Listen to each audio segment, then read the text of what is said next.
রাসূলের বক্ষ ছিল সকলের জন্য উন্মুক্ত, সবার জন্য রাসূল ছিলেন দয়াশীল, তিনি ছিলেন স্নেহময়, মমতাময়। আল্লাহ রাব্বুল আলামিন তার ব্যাপারে বলেন, লাকাদ জাআকুম রাসূলুম মিন আনফুসিকুম আজিজুন আলাইহি মা আনিতুম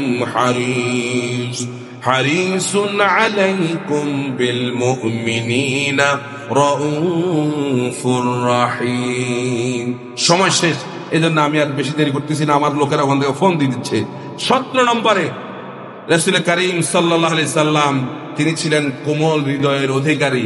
আল্লাহ রাব্বুল আলামিন সূরা আলে ইমরানের 159 নম্বর আয়াতে বলেন, ফাবিমা রাহমাতিন মিনাল্লাহি লিনতা লাহুম ওয়ালাউ কুনতা ফাজ্জান গালিযাল কলব লানফাদ্দু মিন হাওলিক ফা'ফু আনহুম ওয়াস্তাগফির লাহুম ওয়াশাওিরহুম ফিল আমর ফাইযা আযামতা ফাতাওয়াক্কাল আলাল্লাহ।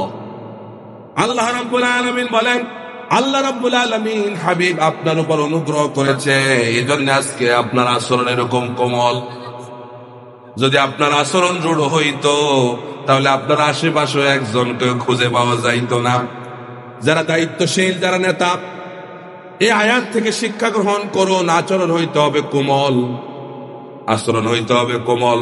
যদি আচরণ কর্কশ হয়ে যায় তাহলে আপনার আশেপাশেও কেউ আপনার সঙ্গে থাকবে না। দায়ীদের জন্য একটা উত্তম নমুনা মুহাম্মদুর রাসূলুল্লাহ সাল্লাল্লাহু আলাইহি ওয়াসাল্লাম।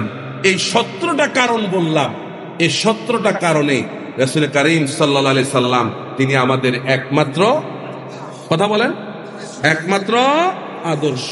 সে আদর্শ শুধু ওয়াজ শুনলে হবে?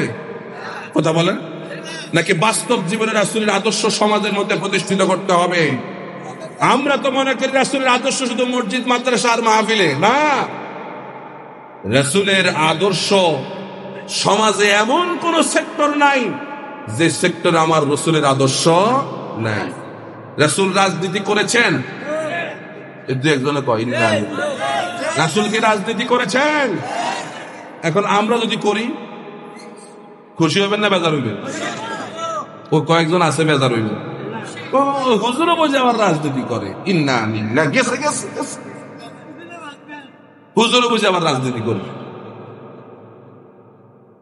আজকে আপনাদেরকে স্পষ্ট ভাষায় বলতে চাই, আল্লাহর নবী যদি রাজনীতি না করতেন তাহলে আমরা রাজনীতি করতাম না।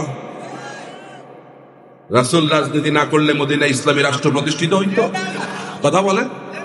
রাসূল মদিনায় যাওয়ার পরেই তো আল্লাহর কাছে দোয়া করছে, আল্লাহ নিজে দোয়া শিখাইছেন, ওয়াকুর রব্বি আদখিলনি মুদখালা সিদকা ওয়া আখরিজনি মুখরাজা সিদকা ওয়াজআলনি মিন লাদুনকা সুলতানান নাসীরা।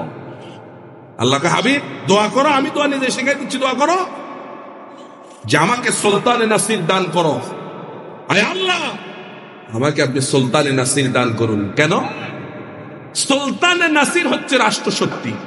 পৃথিবীর সমস্ত আলেম, সমস্ত মুফাসসির, সমস্ত মুহাদ্দিস, সমস্ত স্কলাররা একমত, সুলতানে নাসির হচ্ছে রাষ্ট্র ক্ষমতা।